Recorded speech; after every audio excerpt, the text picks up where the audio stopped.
Bonjour et bienvenue dans cette nouvelle vidéo de la Cagouille Céleste où je vous présente l'actualité astronomique et astrologique pour la période du 13 au 20 janvier 2021, soit pour la première phase de la première lune d'hiver. Et oui, ça y est, nous y sommes dans cette première lune d'hiver, alors que nous sommes dans la saison de l'hiver depuis le 21 décembre. Nous avons enfin achevé aujourd'hui 13 janvier la dernière lunaison d'automne. Donc aujourd'hui, on commence tout à zéro. Et vraiment, vous allez le voir, car pour cette nouvelle lune, elle est conjointe à Pluton. C'est une conjonction Lune-Soleil-Pluton. Et donc vraiment, pour parler de démarrer à zéro, c'est parfait. Alors premièrement, nous allons voir ce qu'il y a à voir. J'ai oublié de préciser que cette première phase de la première lune d'hiver, c'est donc de la nouvelle lune. La première phase, c'est toujours de la nouvelle lune au premier quartier. Donc la nouvelle lune a lieu le 13 janvier à 5h59 et le premier quartier a lieu le 20 janvier à 22h01. Donc, qu'allons-nous voir cette semaine? Je vois que Christophe arrive dans la salle d'attente, je l'admets bien sûr, dans notre réunion. Salut Christophe. Salut Christophe. Bonjour. Donc je reprends, qu'est-ce qu'on voit cette semaine? Donc je vous entraîne avec moi tout de suite et très vite avec Stellarium dans le ciel du soir cette semaine. Eh bien aujourd'hui, nouvelle lune conjointe à Pluton, pas de lune, et avec Pluton, on voit rien. Bon, aujourd'hui c'est la nouvelle lune, pas de lune. Elle arrive devant la constellation du Capricorne. Donc, à partir du 14, on va voir quelque chose. On va voir le premier croissant, le 14.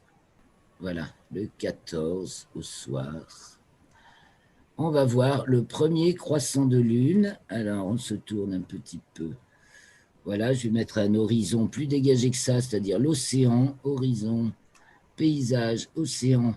Et donc là, on va voir cet amas de planètes là, qui était conjointe le 10, Jupiter, Mercure, Saturne, Jupiter, Mercure, Jupiter le 11. Et donc, on se retrouve le 14 maintenant sur cette image. Et donc, on a le premier croissant de lune. Je zoome un peu. Ce premier croissant de lune, bon, il est déjà lui-même grossi, vous voyez, très fin, 2,5%. À côté de Mercure, on verra Mercure. On ne verra pas Jupiter et encore moins Saturne, c'est fini. Mais on verra Mercure si le ciel est dégagé. Or, ce n'est pas le cas, c'est demain, le 14 janvier au soir. Donc. Et de soir en soir, le croissant, vous voyez, on va même pouvoir s'amuser à passer de soir en soir. Donc, le lendemain, le 15, le croissant, à la même heure, il est plus haut, il va rester plus longtemps et il est plus gros. Le 16, il est encore plus gros, de soir en soir.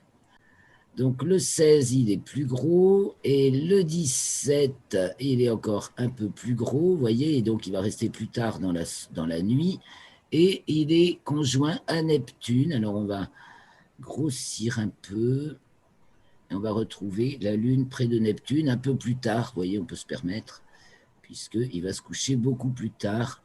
On va chercher Neptune. Je vais afficher les constellations pour la repérer plus facilement. Voilà, logiquement, elle est là. Voilà. Et en plus, à côté, il y a aussi Cérès. Voilà. On va mettre afficher juste le nom. Donc, nous avons Neptune et nous avons même également Cérès. Donc, si on regarde le ciel, en fait, il y a deux soirs où il faut regarder. Le 16 au soir, vous voyez, le croissant de lune sur le coup de 19h, 19h30, le croissant de lune, il est en dessous de Neptune, au sud-ouest. Et on peut voir également, donc, Cérès, c'est l'occasion. La lune est également conjointe à Cérès, qui est dans le secteur. Donc, Cérès est là et Neptune est là.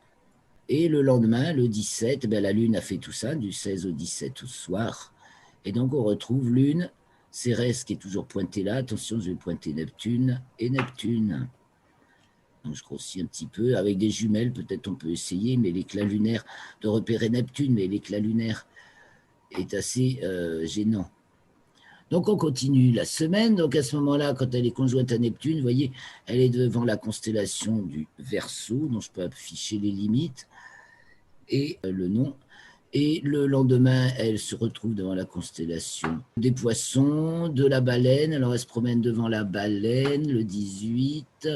Le 19, elle revient devant les Poissons et la Baleine. Voilà, elle passe devant la Baleine, elle revient devant les Poissons. Et nous sommes déjà le 20, et vous voyez qu'elle s'approche de Mars et d'Uranus. Et qu'est-ce qu'on va avoir à voir?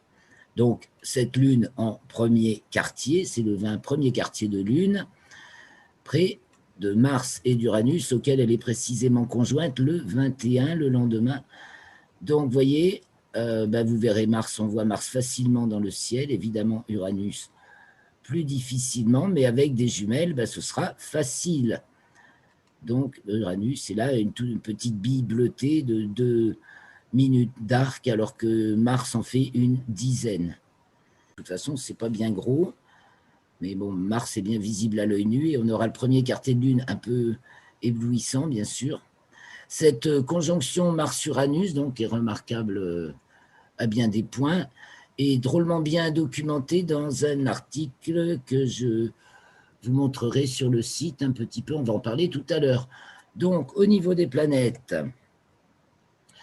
il y a donc cette conjonction Mars-Uranus le 20 à observer. Donc, en ce moment, elle se couche Mars et Uranus, donc pratiquement en même temps. Elle culmine aux alentours de 19h15 et elle se couche aux alentours de 2h15 du matin. Donc, on a vraiment toute la première moitié de nuit est particulièrement bien confortable pour observer, pour profiter de ce rapprochement de Mars avec Uranus. Quand on pense à toutes les missions, les 3 missions qui s'apprêtent à arriver sur Mars au mois de février, je parle des missions martiennes envoyées vers Mars au mois de juillet, qui vont arriver là, les 3 février, opprobre des Émirats arabes unis. Ensuite, il y aura Tianwen des Chinois, et pour finir, Persévérance des Américains, puisque c'est l'ordre dans lequel ils sont partis, en fait, un peu logiquement, c'est un peu l'ordre dans lequel ils vont arriver. Alors, nous allons maintenant... qu'est-ce qu'on a encore à voir comme planète le soir? Eh bien, c'est donc Mercure. Alors, mettons-nous un petit peu moins tard le soir et regardons du côté du sud-ouest, donc le 20. Hein. Donc, Mercure qui va gagner en visibilité toute la semaine. Vous voyez, elle va aller se coucher de plus en plus tard. Le 20, elle se couche après 19h. Et donc, ça permet vraiment de la voir. On la verra vers 18h45. Elle n'est pas haute, hein, ça fait 2 degrés au-dessus de l'horizon de hauteur. Mais à partir de 18h30, on peut la voir. Elle est avec des jumelles, si jamais l'éclat, évidemment, du fond du ciel est encore brillant. Mais donc, elle va arriver à son élongation maximale le 25. Et puis, le matin, alors je me mets maintenant au matin, mais alors de plus en plus tard, le matin, on n'a que Vénus. Voilà, le matin, on a Vénus. Voilà, il faut bien attendre 7h45, donc au sud-est, vous voyez. 7h, elle se lève à 7h30 maximale, le 20. Et donc, comme elle est très brillante, on la voit quand même, tant que le soleil n'est pas levé, tant que le soleil n'est pas dans le ciel, on peut la voir à l'œil nu. C'est le seul astre autre que la Lune qu'on peut voir comme ça aussi vite après le coucher ou avant le lever du soleil. Voilà pour ce qui est à voir cette semaine. Si vous voulez bien, maintenant, je vais partager l'article. Ok, je partage l'article et nous allons faire un petit peu le point de tout ce qui se passe en mécanique céleste. Je vous ai encore mis une belle photo de la conjonction Jupiter-Saturne du 21 décembre, évidemment. Elles fleurissent, de Thierry Legault, donc un photographe assez réputé. Donc la Lune, reprenons, elle marque les signes de Capricorne à Taureau et elle passe de la constellation du Sagittaire à celle des Poissons. Donc le 13, c'est la nouvelle Lune à 5h59, elle est conjointe à Pluton à 8h22. Elle arrive plus tard dans la constellation du Capricorne à 16h27 et rentre dans le signe du Verseau à 17h43 et en même temps à 17h44, elle rentre dans les limites zodiacales puisqu'elle en était sortie des limites zodiacales sud. Donc, cette nouvelle lune a eu lieu hors limite zodiacale, conjointe à Pluton. Le 14, elle est conjointe à Jupiter, la lune invisible, à 2h54. Elle est conjointe à Mercure à 10h28. C'est ce qu'on va voir le soir avec le premier croissant. Le 15, j'ai oublié de marquer le premier croissant dans mon résumé. Je l'ai corrigé cet après-midi dans la fiche. Le 15, elle rentre dans le signe des Poissons à 23h16. Le 17, elle est conjointe à Neptune. Donc, comme je vous l'ai montré tout à l'heure, on peut repérer le 16 et le 17 au soir, on peut repérer à peu près où se trouve Neptune par rapport à la Lune, ainsi que Cérès par la même occasion. Et donc, elle est à sa latitude minimale, c'est-à-dire au ventre du dragon, le 17. C'est devant la constellation du Verseau, car le 18, elle arrive devant la constellation des Poissons à 2h26, rentre dans le signe du Bélier à 8h06 et passe ensuite devant la constellation de la Baleine, comme je vous l'ai montré tout à l'heure, à 18h33. Le 19, elle passe en déclinaison nord à 6h07 et revient, arrive à nouveau devant la constellation des Poissons à 19h19. Et le 20, c'est le premier quartier à 22h01. Voilà pour la Lune. Le Soleil, lui, il est conjoint donc à Pluton le 14 à 15h20. Il est devant la constellation du Sagittaire jusqu'au 19 janvier 20h26 et il arrive devant celle du Capricorne. Et il est dans le signe du Capricorne jusqu'au 19 janvier 21h25, donc une petite heure après, il entre dans le signe du Verseau.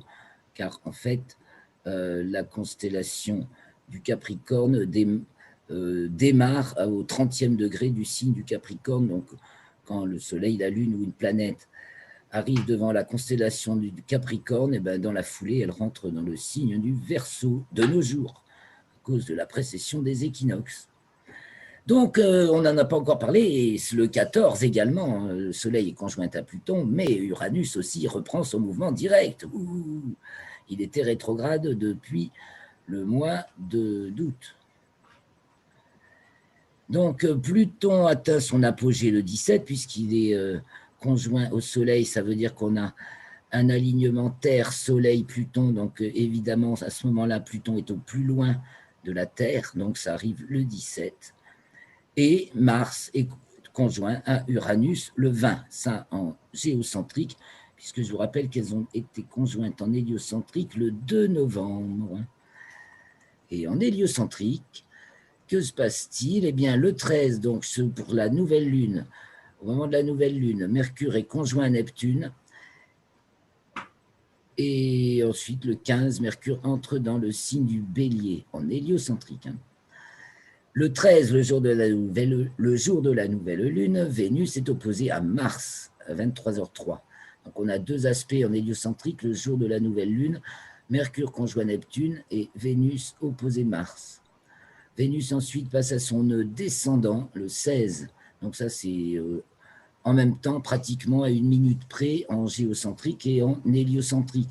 Mais je le signale en héliocentrique parce que c'est là que ça prend corps, quoi. C'est là que c'est plus réel. Après, on le projette en géocentrique pour voir ce que ça donne. C'est pas dans au même degré du zodiaque. Alors, on va peu voir le détail tout à l'heure, si vous voulez. Et la Terre, donc, puisque le Soleil rentre dans le signe du Verseau, ça veut dire qu'en même temps, en héliocentrique, la Terre rentre dans le signe du Lion, puisque c'est le point de vue diamétralement réciproque. Voilà pour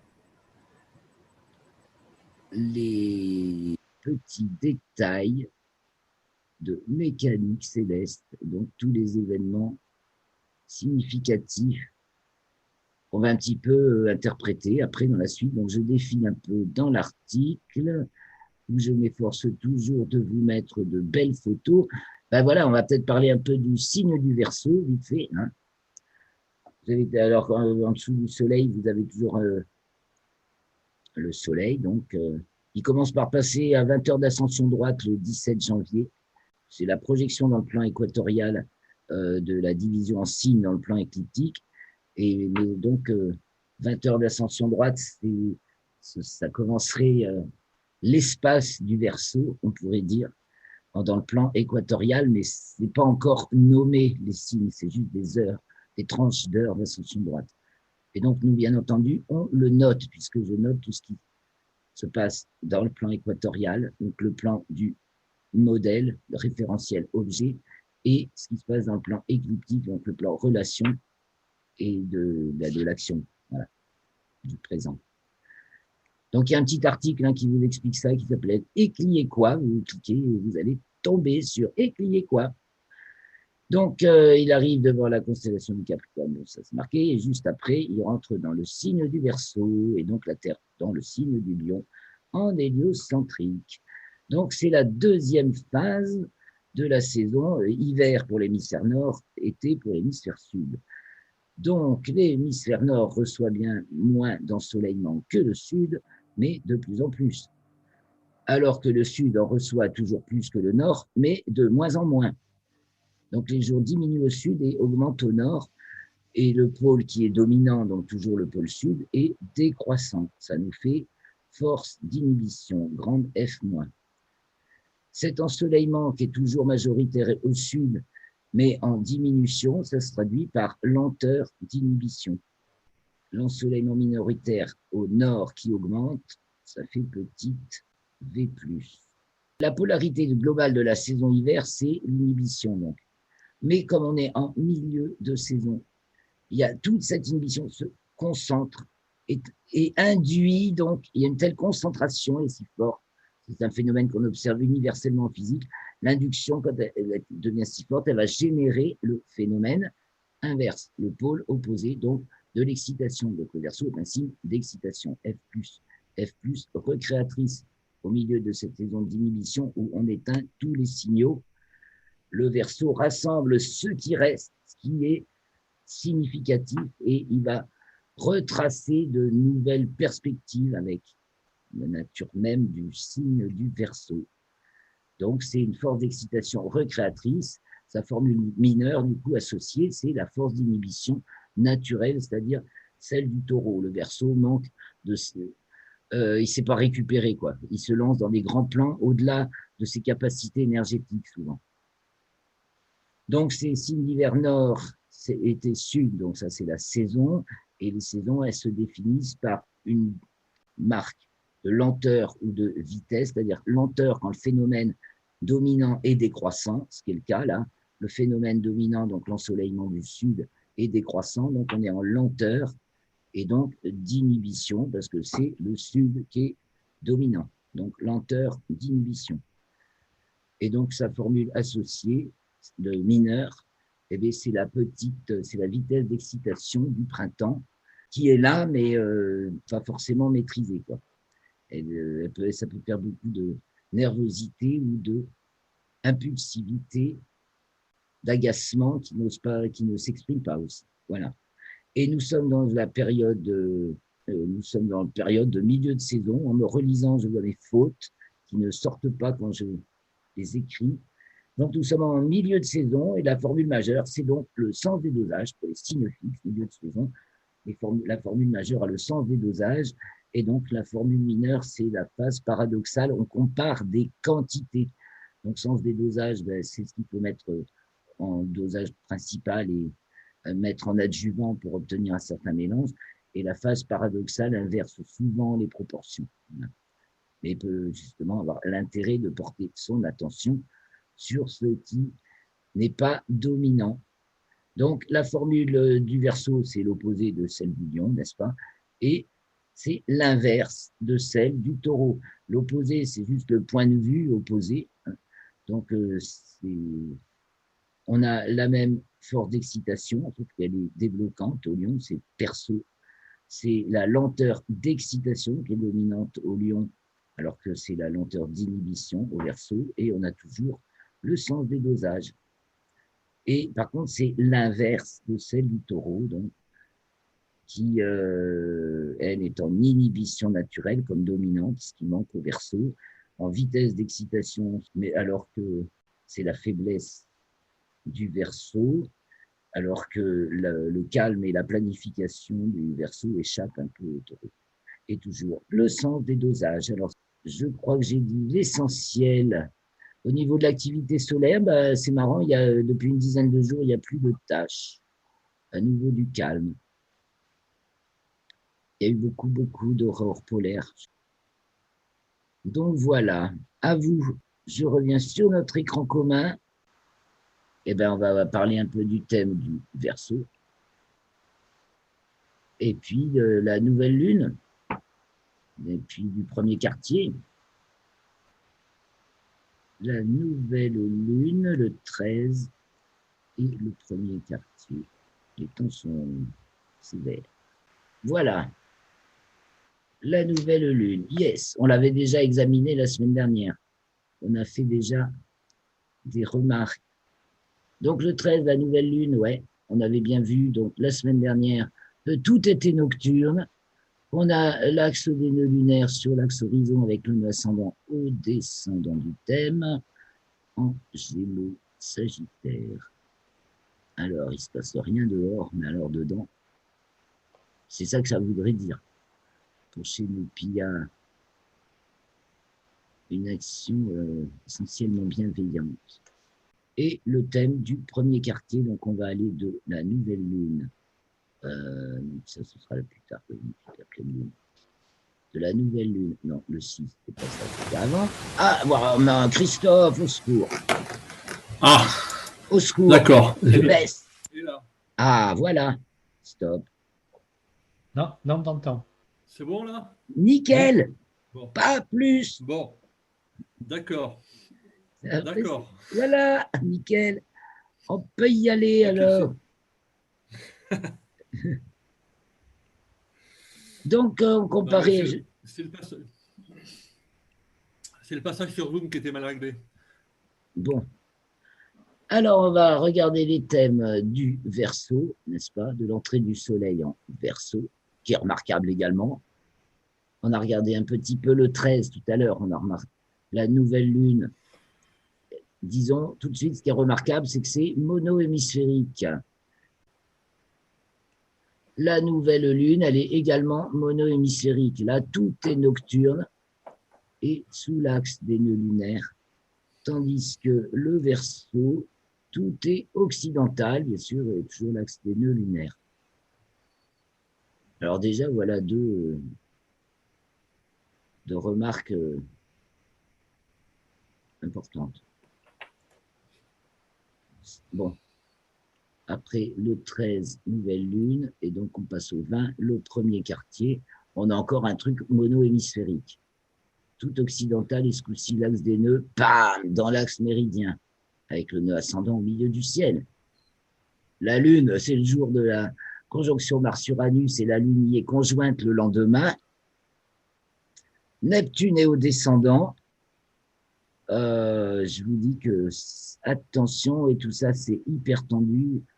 Si on ne sait jamais, il peut y avoir un crack en France. S'il y a s'il y a un acte de prise de pouvoir, il pourrait être là. C'est tendu, hein. C'est tendu avec Vénus, Pluton. À mon avis, c'est autour du 20 janvier, là. Mais oui, hein.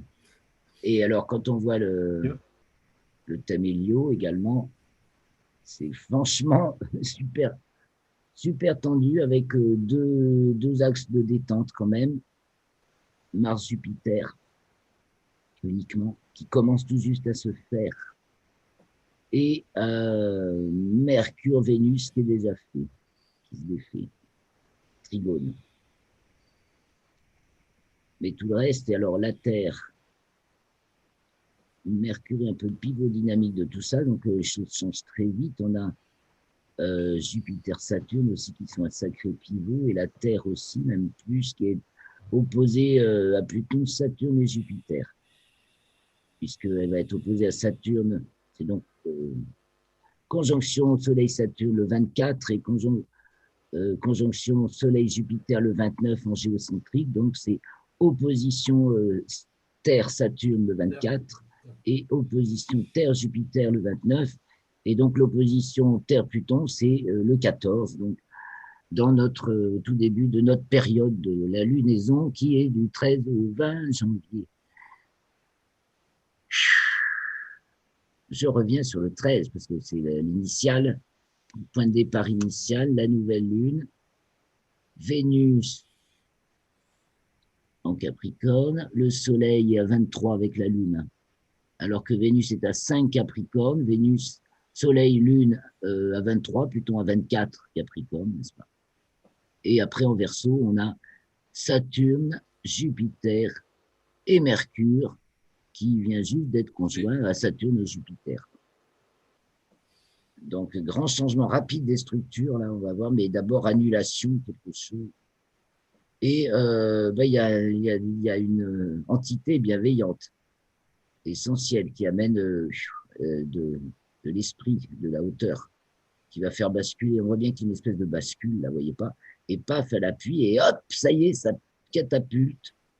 On va se retrouver à la fin de la semaine, donc avec tout à l'Occident, vous voyez? C'est rigolo. Là, on appuie sur la pédale et plaf, tout ça, ça monte et on retrouve dans le thème suivant, on retrouve donc la Lune se retrouve à côté de Uranus et Mars.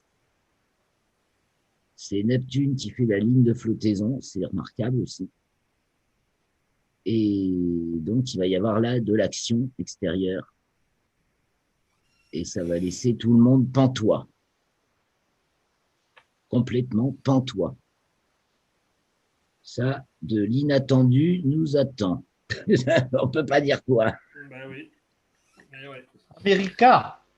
America. Donc, le thème du Verseau, c'est pratiquement le même que celui du premier quartier en héliocentrique, que Mercure aura avancé un tout petit peu. Hein. Le jour de l'entrée du Soleil en Verseau, donc de la Terre en Lion en héliocentrique, c'est le 19 à 20h39, temps universel. Tandis, est-ce que je suis bien en train de vous partager les thèmes là? Non, non. Non, on ne les voit pas. Non, On te voit. Je suis trop bête. Et vous ne me l'avez On pas dit plus entend, tôt. mais on ne voit rien. Voilà. Donc maintenant, vous les voyez, ces thèmes. Alors, il faudrait presque que je reprenne. Oui. Donc, le Là, on a 13, le 13 janvier, là. tout est nocturne, avec le Oui. nœud ascendant de la Lune juste au descendant du thème. On a la nouvelle Lune est conjointe à Pluton et Mercure vient juste d'être conjointe à Saturne et Jupiter. Et on a Vénus qui fait cette espèce de pédale, là, une douce pédale qui va déclencher un ressort qui va projeter l'ensemble au grand air, hein, en plein contact, Lune, Uranus, Mars, avec l'axe des nœuds lunaires, ce coup-ci pile dans l'axe méridien, qui est le méridien de Paris. OK? Oui. Ouais. Ah oui, donc il y a quelque chose à Paris, là. Et Neptune est sur la ligne de flottaison, que je dis, c'est bien délicat, il y a beaucoup d'incertitudes. Et Vénus, Pluton, on voit des espèces d'inconnus, mais bon, on dirait vraiment que ça craque, quoi. Et comme Mercure est en train de passer coup des poussettes, là, un petit un coup de soufflette pour tout nettoyer les vieilles structures. Il fait de la restauration de structures anciennes, Mercure, avec une soufflette pour dégager la poussière pour commencer. Donc, et regardons le thème héliocentrique, donc du premier quartier, qui est sensiblement donc qui est le 20, et donc sensiblement le même que celui donc du Verseau. Vous voyez aussi le thème du Verseau? Est-ce que vous le voyez là? Est-ce que vous voyez que j'ai changé d'écran? Oui. Donc le thème du Verseau, le 19. Bon, oui, on voit, 39, oui. Donc Mercure est là, fait un bélier, et le 20 pour le premier quartier, il est rentré en taureau, conjoint à Uranus également. Un peu plus tard. Moi, je me demande s'il ne va pas y avoir un crash boursier. Hein. Depuis le temps que tu nous en parles, ça va faire avec. Hein. Ouais. Oui, moi, je pense, oui. Vénus va être conjointe à Pluton bientôt, aussi fin janvier.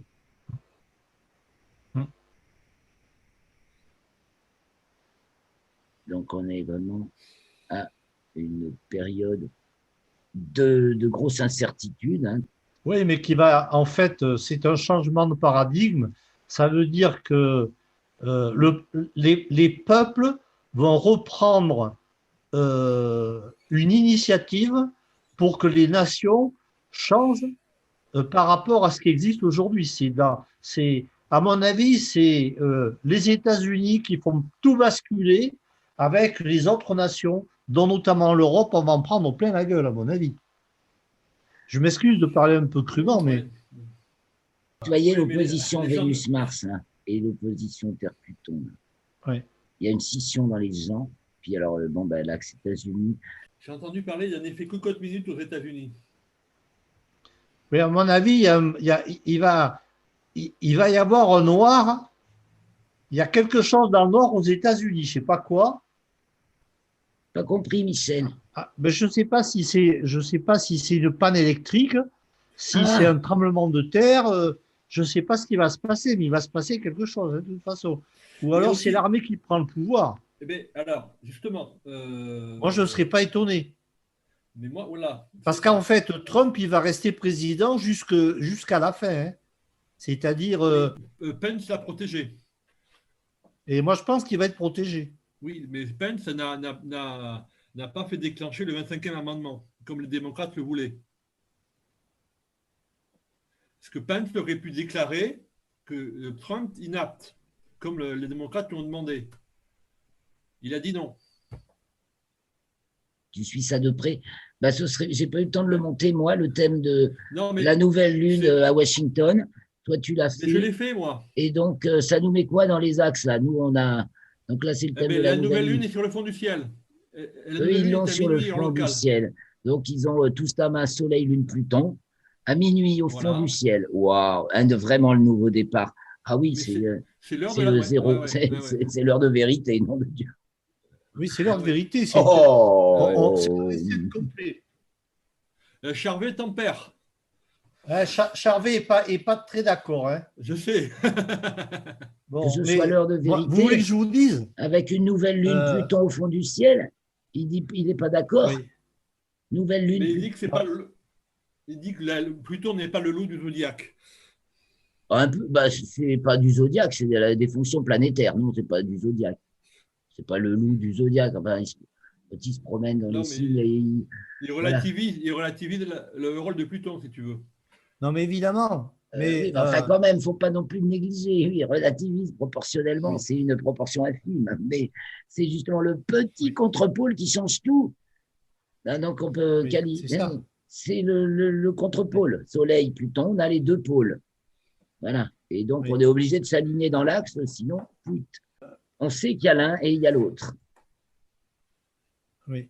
Moi, j'ai écouté une vidéo ce matin qui a été faite il y a déjà 3 ans par un rabbin en Israël qui explique Ils savent tout, eux. la jeunesse de. Enfin, il explique que avant la Bible qui a été retraduite avec un paquet d'erreurs, etc., lui, comme ils ont étudié tout ce qui s'est passé depuis des milliers d'années, il dit que la Bible, à l'origine, a été écrite en hébreu. Mais c'est pas, ça ne s'appelait pas la Bible, c'était autre chose, c'était le Talmud.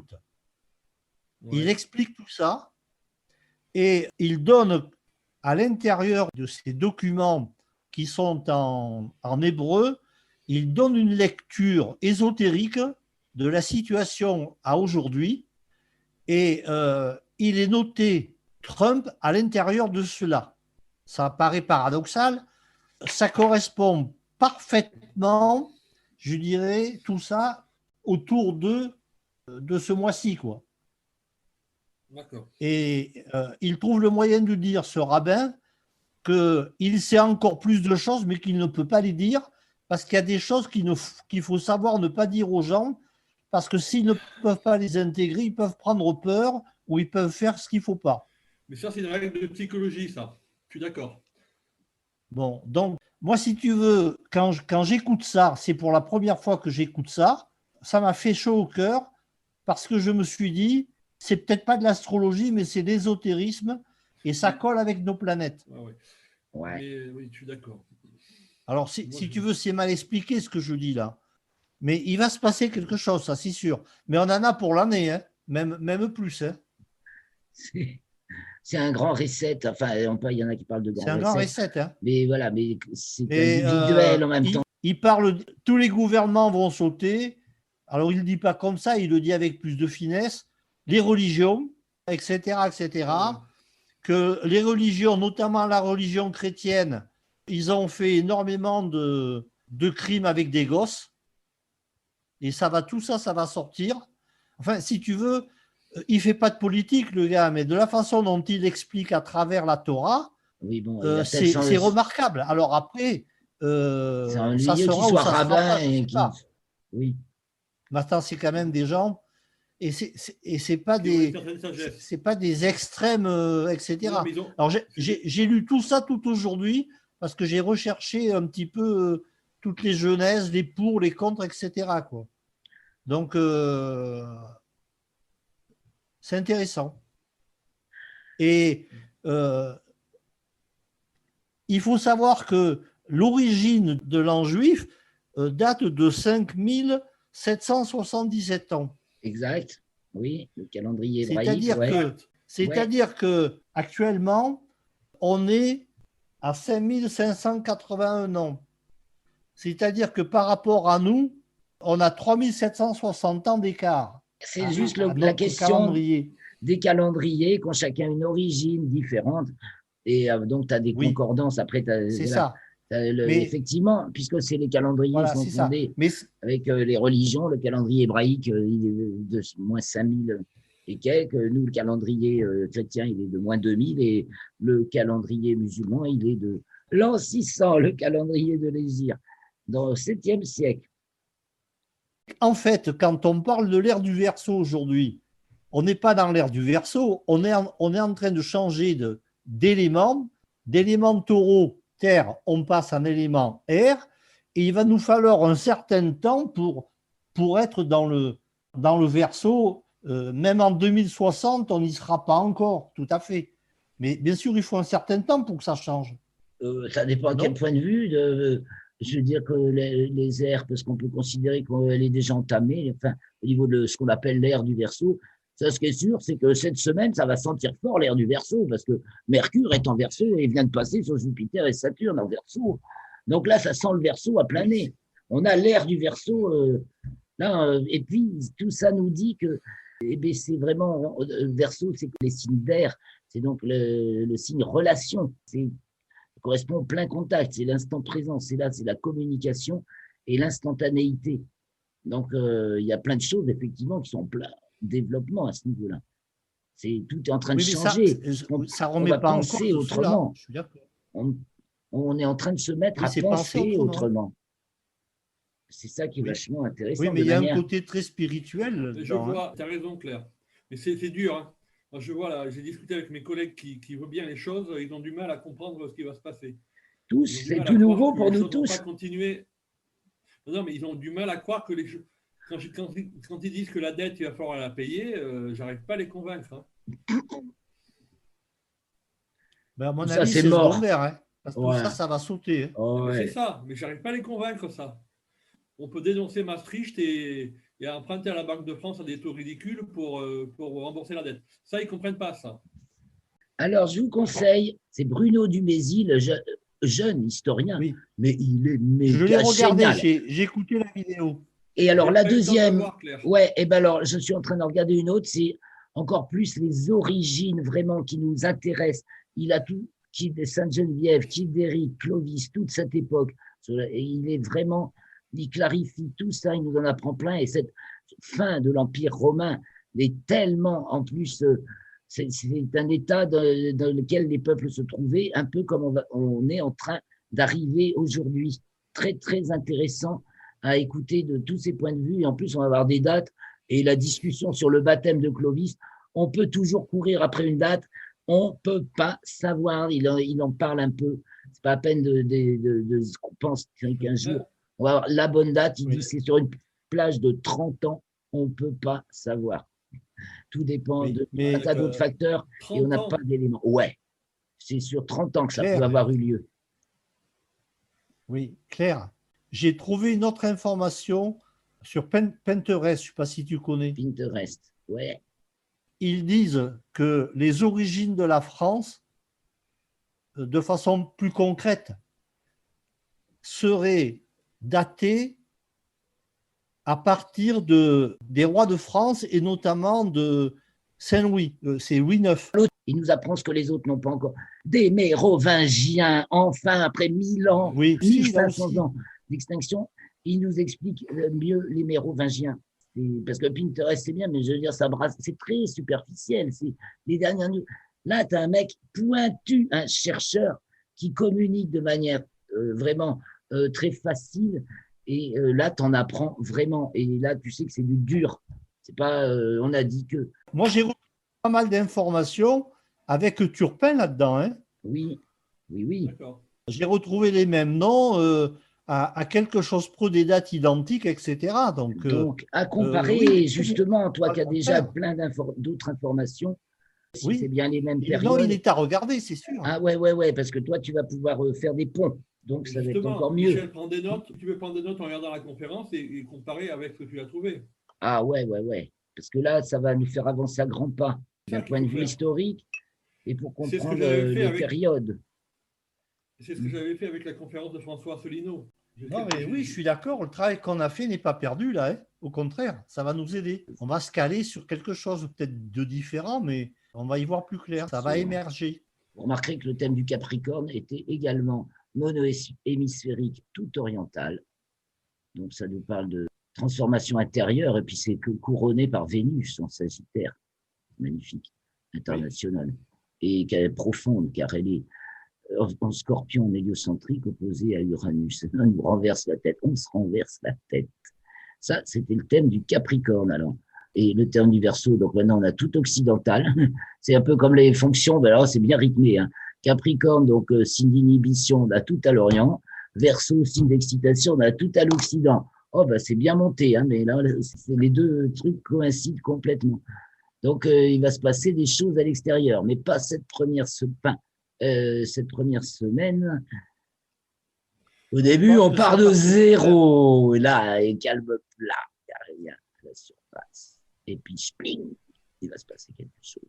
Alors, on va se donner rendez-vous le 20 janvier, la veille du 21, jour de la conjonction Mars-Uranus. D'accord. Pour la suite des événements de la cagouille céleste.